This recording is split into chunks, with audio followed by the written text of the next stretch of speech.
All right, guys, I promised you a new feature today, and here it is. I'm going to show you how to get started with Truffle really quickly for a hackathon. Now, what you need to do is make sure you have the latest version of Truffle installed. The latest version is version 3.1.1. If you have an earlier version, make sure you uninstall that one first and then install the new one. If you don't have Truffle installed, you can just say npm install truffle-g. So the real feature that I'm going to show you is this next command. And this next command is going to get us bootstrapped with a Truffle application super quick. So all we have to do is say truffle init webpack. Now, what this is telling Truffle is saying, Truffle, go get the Webpack boilerplate, download it for me, install all the dependencies that you need to install in order to have a working dev environment, and then tell me how to use that. Now, you'll see that last step in a second, but behind the scenes, it's actually going to this GitHub repository right here.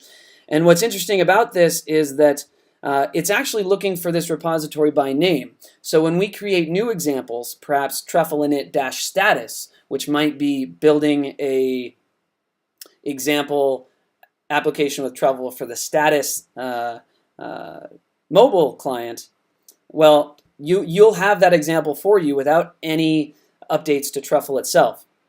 So that's a teaser for what we have next, but for now, let's focus on this Webpack application. And you'll notice that it's finished, so it gives us some documentation, which is the page that we were just looking at, tells us some commands we can run, and then gives us a little bit more information to tell us exactly how to use this. So let's take a look at what it installed. We have our expected contracts, migrations, and tests directory, which are required by Truffle, but it also gave us an app directory, and it gave us a Webpack config, which is super interesting. So what we can do is run that first command and compile our contracts. And then it's going to go ahead and compile those and save the artifacts to the /build/contracts directory. The next thing we need to do before interacting with the front end is to deploy our contracts to the Ethereum network. For the purposes of this example, and what I use in my dev environment is the Ethereum.js test RPC. I already have that running over here on localhost 8545. So now I can run the migrate command. And what that's going to do is it's going to deploy those contracts, and it's going to go super quick because the test RPC has no mining and instantly performs those transactions. And then finally, what we can do next is say npm run dev. And this is going to start a server on localhost 8080 and then rebuild our application for use. So what we can do is we can go to localhost 8080, and here we have an Ethereum. Here we have our example application.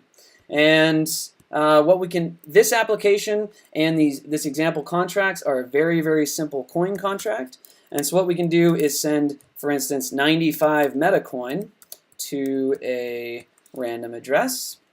And we can go ahead and put that full address in there. And then click the send metacoin function. Notice the transaction complete.